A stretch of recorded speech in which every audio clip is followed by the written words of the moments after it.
नमस्कार विद्यार्थी मित्रांनो, सुभाष अकॅडमीच्या यूट्यूब चॅनलवर तुमचे स्वागत। सोशलॉजीची जी सिरीज आपण सुरू केलेली आहे आणि त्यामध्ये आपण वेगवेगळे पर्स्पेक्टिव्हज आतापर्यंत डिस्कस केलेले आहेत आणि इतरही जे सोशलॉजीतले आपले सिलेबसचे टॉपिक असतील किंवा इतर अवांतर समाजातले काही टॉपिक्स असतील याबद्दल आपण डिस्कशन करत असतो। आजचा आपला टॉपिक जो आहे तो आहे origin of the caste system. आता आपला पेपर 2 जो आहे इंडियन सोसायटीचा जो भाग त्यामध्ये आहे, त्यामध्ये आपला जो टॉपिक आहे कास्ट सिस्टमचा त्यातला हा एक सब टॉपिक आहे origin of the caste system. तर आपण बघूया की कास्ट सिस्टम, जाती व्यवस्था याबद्दल आपले स्वतःचे पण आपले काही वेगवेगळे ओपिनियन्स असतात, पण सोशलॉजिकल सेन्समध्ये जाती व्यवस्था आली कुठून किंवा त्याचा उगम कसा झाला किंवा त्याचे ओरिजिन्स काय आहेत हे समजण्यासाठी आज आपण थोडासा प्रयत्न करूया। तर सगळ्यात महत्त्वाचं म्हणजे आपण त्याला जर डिफाईन करायचं म्हटलं तर कास्ट सिस्टम आहे काय, तर it is a closed form of stratification. Caste system is a closed form of stratification. Why is it closed? Because you cannot change your caste. Once you are born into a particular caste, you are ascribed a caste by your birth. By your birth you get ascribed by a caste, means you cannot change your caste. And other aspects like endogamy, you can say occupational heredity, segmental division, all these features are present in the caste system. So if we try to define caste, like definition जर आपण बघायची कास्टची definition काय असू शकते, तरी आपण इथे बघूया की a rigid form of social stratification, ठीक आहे, where an individual's status, occupation and social interactions are ascribed by birth.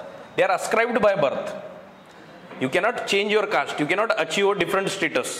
Once you are born into a particular caste, you have that identity till your death, and it gets passed on generationally. So we see that caste system is kind of a unique kind of stratification system. You might have heard about Louis Dumont. Louis Dumont आपल्या syllabus मध्ये आहेत. Louis Dumont says that caste system is a unique form of stratification and it is found in India or the Indian society. It is very unique to Indian society असं ते म्हणतात. ठीक आहे, आता तुम्ही हे शब्द ऐकले असतील, वर्ण, जाती, है ना, आणि कास्ट हा शब्द सुद्धा फार इम्पॉर्टंट आहे. तर कास्ट हा शब्द आला कुठून, म्हणजे आपल्याला याबद्दल थोडीशी माहिती असायला पाहिजे. तर कास्टा हा वर्ड, कॅस्टा हा जो वर्ड आहे,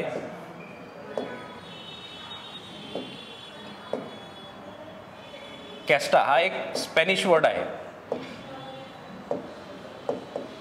आणि जेव्हा युरोपियन्स आपल्याकडे आलेत, म्हणजे 16th सेंचुरी म्हणा की द ॲडव्हेंट ऑफ युरोपियन्स जेव्हा आपल्या इंडियन सबकॉन्टिनेंटमध्ये झालं, तर हा जो कॅस्टा वर्ड होता याचं तिकडे स्पॅनिश याच्यामध्ये त्याला रेस किंवा ब्रीड असं तुम्ही म्हणू शकता. पण पोर्तुगीज यांनी काय केलं, याच्यामधून कास्ट जी ही संकल्पना आज जी आपण ऐकतो ती पोर्तुगीज यांनी अप्लाय केली. जरी या वर्ड स्पॅनिश असला तर पोर्तुगीज यांनी ती संकल्पना आपल्याकडे ॲक्सेप्ट केली किंवा त्यांनी त्याला एक नॉमेनक्लेचर दिलं आणि त्यांनी कास्ट हा शब्द आणला, जो ज्याला आपण जाती असं म्हणतो.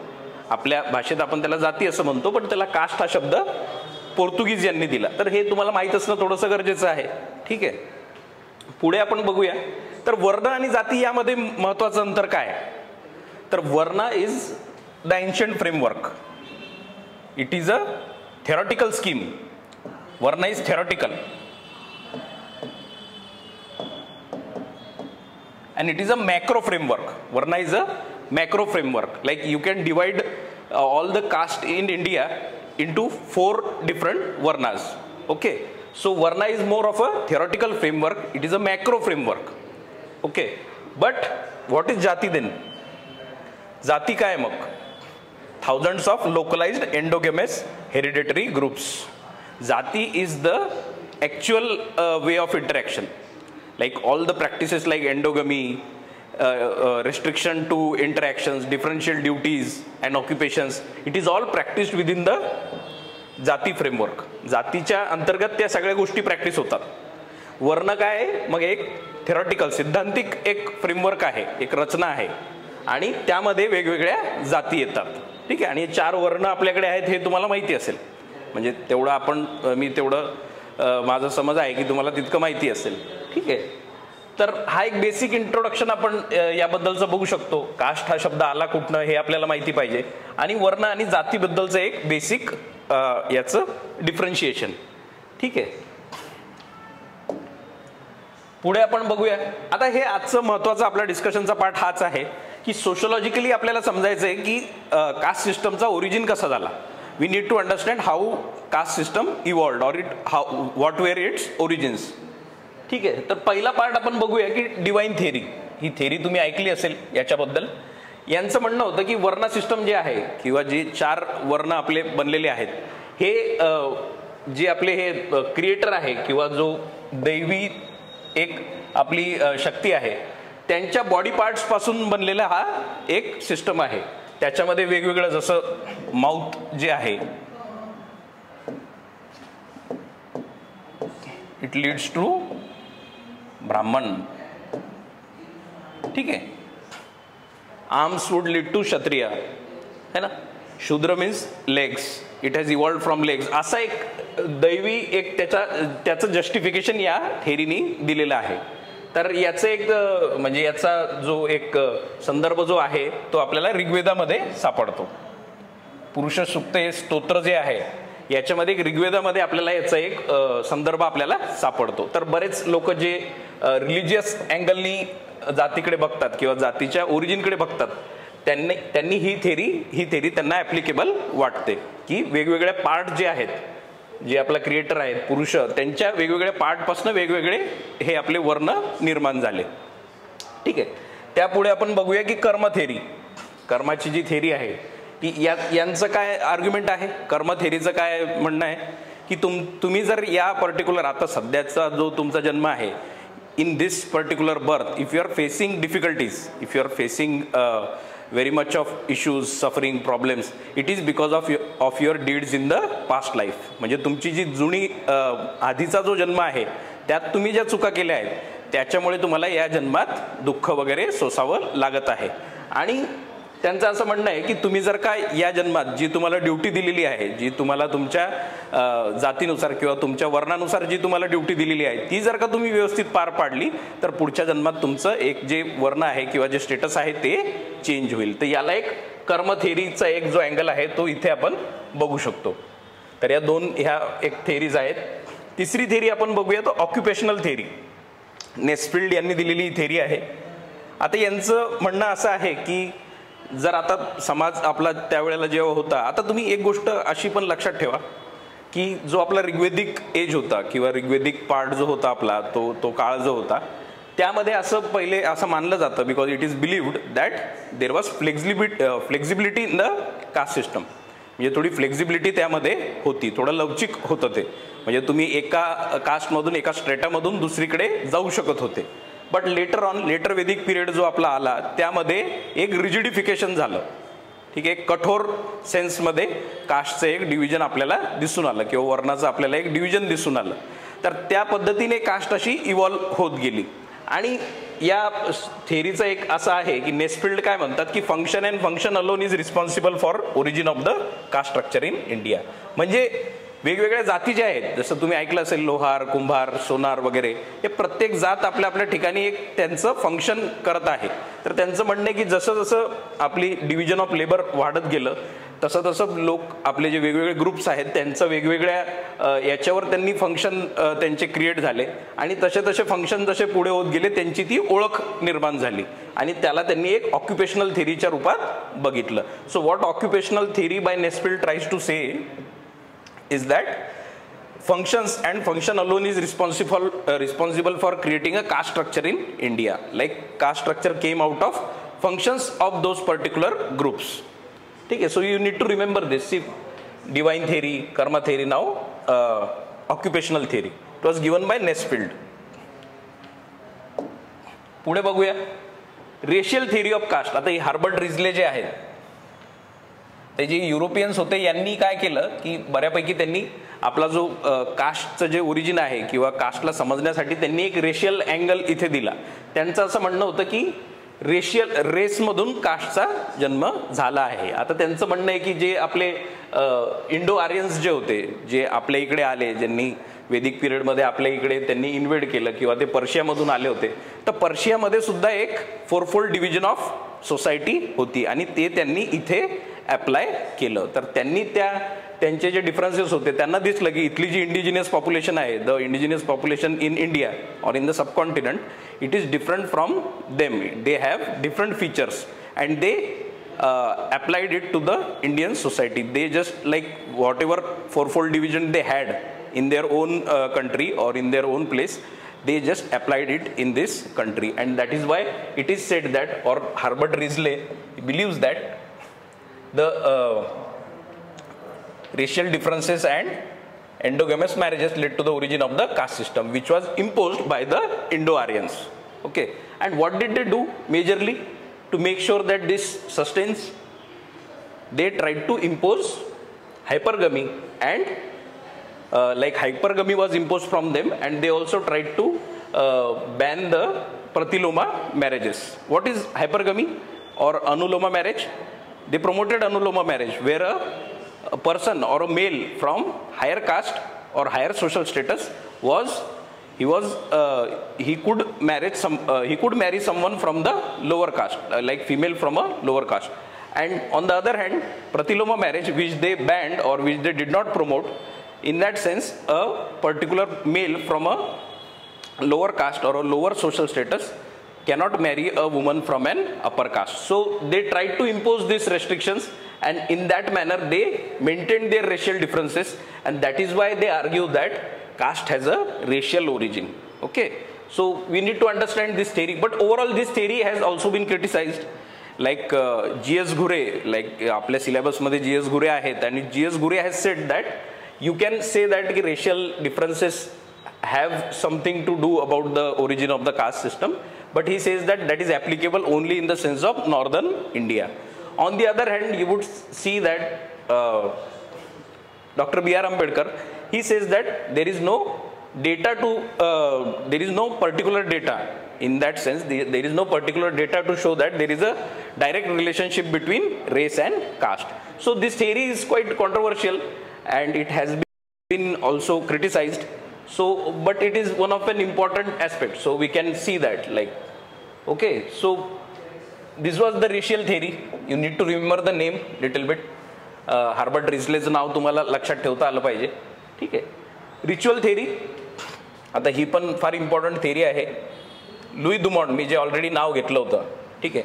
आता मोस्ट इम्पॉर्टंट पार्ट यांनी जो दोन शब्द जे दिले, that is purity and pollution. ठीक आहे, शुद्धता आणि प्रदूषण. त्यांचं म्हणणं आहे की जो ब्राह्मीण क्लास आहे, it used ritual superiority, the purity. त्यांनी म्हटलं आम्ही जे कामं करतो ते शुद्ध आहेत, आणि जे इतर जे लोक जे अशुद्ध काम करतात किंवा प्रदूषित काम करतात त्यांच्यापासून आम्हाला एक डिस्टन्स मेंटेन करायला पाहिजे from the polluting occupations, Shudras और untouchables, justifying the hierarchy and restricting social interaction. त्यांनी एक सोशल इंटरॅक्शनमध्येच ते या पर्टिक्युलर थेरीनी एक आपल्याला दिसून येतं की सोशल इंटरॅक्शनमध्येच त्यांनी एक ब्रेक लावला किंवा तुम्ही सोशल इंटरॅक्शन करू शकत नाही. कोण? The pure caste and the impure caste. आणि हे प्युरिटी अँड पोल्युशनचा जो हा टॉपिक आहे किंवा हा मुद्दा आहे, हा लुई डुमॉन्टनी आपल्या सिलेबसमध्ये, लुई डुमॉन्ट आहेत आणि हा पर्टिक्युलरली आपल्याला डिटेलमध्ये शिकायचा आहे नंतर. And this two things, like he says that purity and pollution is central to the caste system. Okay. Tribe and religious theory. What does this theory say? It argues that since earlier times there has been a gradual and slow change from tribes to caste. It is believed that most of the lower caste today were earlier tribes. यांचं म्हणणं की जे tribes आहेत, ज्या आजच्या lower caste आहेत, ज्या पूर्वीच्या ट्राइब्स होत्या, असं या पर्टिक्युलर थेरीचं म्हणणं आहे. ठीक आहे. Broken men theory. This is also a very important theory given by doctor B R Ambedkar. And what does he say? He is trying to say that की हे जे सो कॉल्ड अनटचेबल कास्ट आहेत किंवा so called untouchable people आहेत, these were the people who were defeated in the wars. Like there were constant wars in those times, म्हणजे frequently तिथे war वगैरे व्हायच्या त्या काळात. तर हे असे लोक होते की जे एकदा गावाच्या बाहेर निघून गेले. म्हणजे त्यांचं असं झालं की ते फ्रिक्वेंटली हारायचे आणि त्यांचं एक अस्तित्व जे आहे ते गावाच्या बाहेर व्हायला लागलं. म्हणजे ते मेनस्ट्रीममध्ये नव्हते यायचे. आणि तेव्हा जो त्यावेळेचा जो म्हणजे तिथे जे त्या काळचं जे एक ब्राह्मणिकल जे एक तिथलं डॉमिनेशन होतं, त्यांनी त्यांना एक त्यांच्यावर रिस्ट्रिक्शन्स लावले आणि त्यांच्यामुळे ते समाजापासून वेगळे झाले. आणि महत्त्वाचं म्हणजे ते म्हणतात की ते बुद्धिझमचे पण फॉलोवर होते. तर त्यांनी हे जे लोक होते जे वॉर्समध्ये हारायचे आणि ते समाजापासून वेगळे झाले, त्यांना एक त्यांनी ब्रोकन मेन थेअरी म्हणून म्हटलं. This were the broken men, he called them the broken men. आणि त्याच्यावरून आपल्याला लक्षात येतं की त्यांचा हा जो दृष्टिकोन आहे हा इतर यांच्यापेक्षा फार वेगळा आहे. ठीक आहे. So these are all the theories, these are all the particular theories which we can see. Okay, like divine theory झाली, ऑक्युपेशनल थेरी झाली, रिच्युअल थेरी झाली है ना, आणि रेशियल थेरी झाली, ब्रोकन मेन थेरी झाली. तो you need to like understand that the origin of the caste system cannot be it cannot be something from one factor. Like one factor is not responsible for creation of the caste system or for the origin of the caste system. We can say that it is a product of multi-causal complex historical evolution. It is a complex historical evolution. है ना. आपण असं म्हणू शकतो का की एकाच particular कारणामुळे जाती व्यवस्थेचा उगम झाला, तर नाही.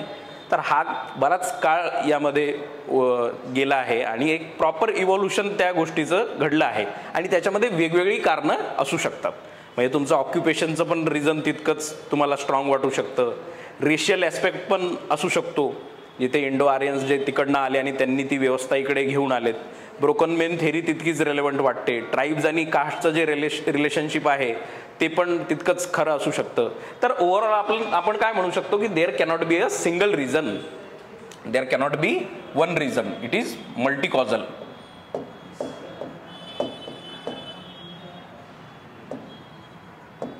ठीक आहे.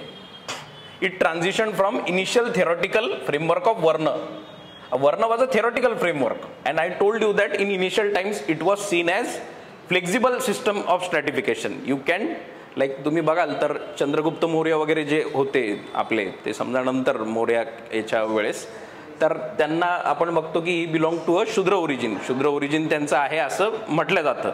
तर सुरुवातीला काही आपल्याकडे असे एक्झाम्पल्स आहेत ज्याच्यामध्ये आपण बघतो की एक फ्लेक्झिबिलिटी दिसून येते, सोशल मोबिलिटी दिसून येते. पण नंतर जे आपण बघतो की जातीमध्ये जेव्हा त्याचं कन्व्हर्जन झालं तर ते फार एक प्रॅक्टिकल ऑक्युपेशनल ग्रुप सारखं झालं. आणि आजही त्या जातींचा जो आपल्या सोसायटीमध्ये इम्पॅक्ट आहे तो तितकाच आपल्याला दिसून येतो. जरी आपण डेमोक्रेटाईज झालोय पण जाती व्यवस्था आजही तितकी रेलेव्हंट आहे, जरी त्याचे डायमेन्शन्स बदलले आहेत.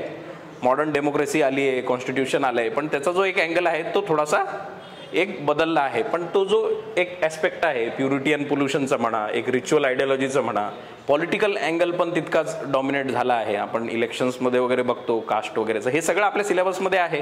कास्ट अँड पॉलिटिक्स है ना, caste and class, untouchability especially आहे. गांधीजी आणि डॉक्टर बी आर आंबेडकर यांचे ओपिनियन्स त्यावर आपल्याला स्टडी करायचे आहेत. तर ओव्हरऑल जो एक ॲस्पेक्ट जर आपण बघायचं म्हटलं तर it's persistence is explained bye powerful interplay of ritual ideology, economic function and political power. या सगळ्या गोष्टींमुळे म्हणजे रिच्युअल ॲस्पेक्टमुळे, तुमचं इकॉनॉमिक सेन्समुळे आणि पॉलिटिकल पॉवरमुळे जो कास्ट आहे त्याचा एक आज पण तेवढाच प्रभाव आपल्या समाजामध्ये आहे. आणि आपण तसं आता म्हणू शकत नाही की there is a single aspect where we single reason for the origin of the caste system. And okay, so this is something we had to discuss today. Overall this is a very big topic. हा खूप मोठा topic आहे. Paper 2 मध्ये caste सिस्टमचा जो topic आहे, आज आपल्याला एक थोडक्यात याचं एक डिस्कशन करायचं होतं म्हणून आपण ते केलं. बट इतर जे टॉपिक्स आहेत कास्टमध्ये, जे आपले थिंकर्स आहेत, GS घुरे झाले किंवा श्रीनिवास झाले किंवा आपले लुई दुमॉन्ट झाले, दीपांकर गुप्ता झाले, या सगळ्यांचं आपल्याला डिटेलमध्ये जेव्हा आपण आपला कोर्स सुरू करूया, आपला बेसिकली MPSC मेन्ससाठी आपली जी क्रॅश कोर्स आपला राहील त्यात आन्सर रायटिंग आणि सगळ्या गोष्टी इन्क्लुडेड राहतील. तर त्यावेळेला जेव्हा आपण कोर्स वगैरे सुरू, तर यातले डिटेल डिस्कशन आपण करणार आहोत. आजचा आपला भाग होता की आपल्याला एक origin of the caste system समजण्यासाठी एक थोडंसं बेसिस आपल्याला बघायचा होता. ठीक आहे.